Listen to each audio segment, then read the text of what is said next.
Hi, people. Hope you enjoyed my first episode of Read the Gospel with Ashan Batepola. And this is the second episode of Read the Gospel with Ashan Batepola. This week's Gospel, we are taking the Gospel of 22nd Sunday in the Ordinary Time. The Gospel is from the Gospel of St. Matthew, chapter 16, verses 21 to 27. At that time, Jesus began to show his disciples that he must go to Jerusalem and suffer many things from the elders and chief priests and scribes, and be killed, and on the third day be raised. And Peter took him aside and began to rebuke him, saying, "Far be it from you, Lord, this shall never happen to you." But he turned and said to Peter, "Get behind me, Satan. You mind on things of God, but on things of man." Jesus told his disciples, "If anyone would come after me, let him deny himself and take up his cross and follow me. For whoever would save his life will lose it. But whoever loses his life for my sake will find it. For what will it profit a man if he gains the whole world and forfeit his soul? Or what shall a man give in return for his soul? For the Son of Man is going to come with his angels in the glory of the Father, and then he will repay each person according to what he has done." So, you remember last week we discussed about how Jesus praised Peter for the answer that he gave. And this week it is a bit strange that Jesus gives a command. Get behind me, Satan. This is recorded in the Gospel we read today, that is Matthew 16:23.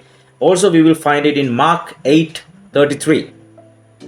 Get behind me, Satan. Seems harsh and out of character for Jesus. Jesus was loving, kind, super nice, but you see this command to the Peter, it looks bit upsetting especially to Peter, because Peter was the most devoted disciple, and he was the most loved. He was all the time ready even to give up his life for Jesus. So this word must have been very harsh on Peter.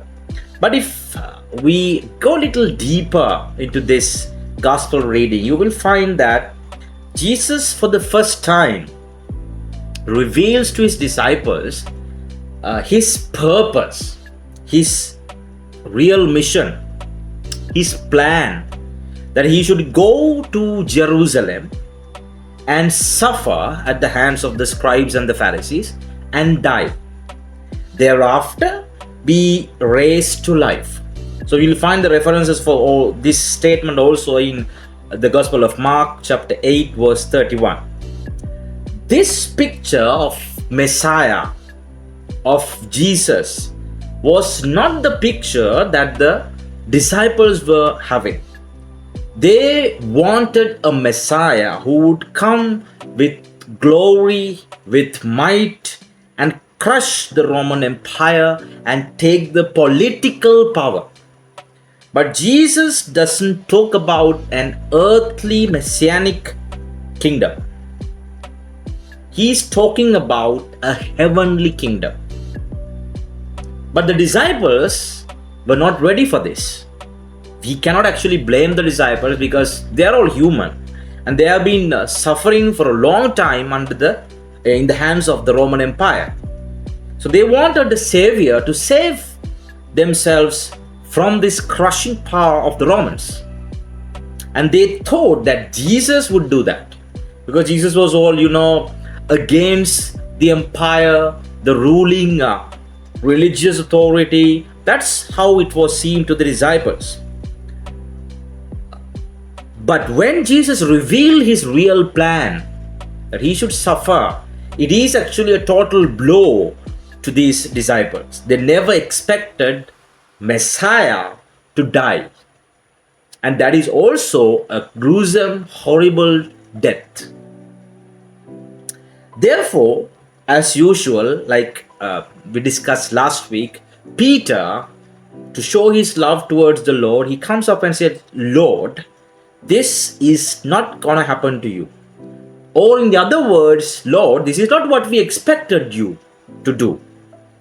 We never expected this from you. You should fight back. We should declare war. But see, Jesus' words, he said, get behind me, Satan.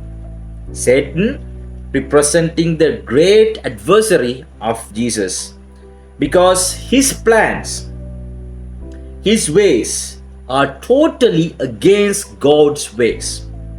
So Jesus talks about the plans of God, ways of God. Let me quote from Isaiah 55, 8 to 9. For my thoughts are not your thoughts, neither are your ways my ways, declares the Lord. For as the heavens are higher than the earth, so are my ways higher than your ways, and my thoughts than your thoughts. So Peter did not understand any of this. He was just thinking as an ordinary fisherman who was longing for liberation. But Jesus, his plan was totally different. He's fulfilling God's plan in the best manner possible. And if we go back in the in the Bible to see how the character of Satan is portrayed, for example, we will find him in the beginning of the Gospel of Mark, when he actually tempts Jesus and he rebukes him 3 times. All this time Jesus was rebuking Satan, but this is the first time that he's rebuking Satan through someone he is so close to. Because earlier we found that Peter had declared Jesus to be the Lord and all that, and Jesus has praised him, but this is a total contrast of that incident. So Peter then finally understands that it is not right, and Jesus continues to teach his disciples. Look at the last bit of the gospel. He says, if anyone would come after me, let him deny himself and take up his cross. So these big crosses, big events where our faith is tested, it's very rare to come by. You and I might have gone through a very few of them. It depends on person to person. But our daily crosses, the daily struggles that we go through, that is what, or that is where we find our holiness. That is where we find our glory. So Jesus says, if you want to follow me, don't wait for the big things to happen. Don't wait for, big miracles to take place. Don't wait to show that you are a follower like the martyrs of old time. You give your life freely, totally in front of a crowd for Jesus. Don't wait for that. It might not happen. It might happen, it might not happen. But you must forget yourself. Go off your pride. Take up your cross. Go through the daily struggles that you have to. And then follow me. The last line. For whoever who would save his life will lose it. For whoever loses his life for my sake, for his sake, for Jesus' sake, will find it. The last line, with that I will leave you. For what will profit a man if he gains the whole world and forfeit his soul? You gain all the world and you lose your soul, which is useless, which is absurd, because it is the soul that is important. I remember Jesus telling one place, he says, be afraid of God who has control over your soul rather than the people who have no control of your soul. And he gives us a promise. Gives us a promise. You believe me, take up your cross, forget about yourself, live for me. At the end, Son of Man is going to come with his angels and his glory of his Father, and he will repay for each person according to what he has done. He's a just judge.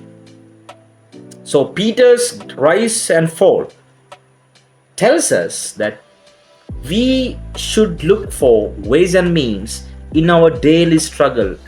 When you go to school, to your workplace, when you go in the bus, go to the bazaar, go to the supermarket, driving, wherever we go, we should take up our cross. So this week's reflection, we will think of what are the crosses that I face daily. How have I lived my life? What have I done to forget myself, take up the cross, and follow the Lord? Let's think of this and try to answer this, or else we might also hear the resounding sound of Jesus, "Get behind me, Satan." Till we meet you with the next video, stay blessed. God bless you.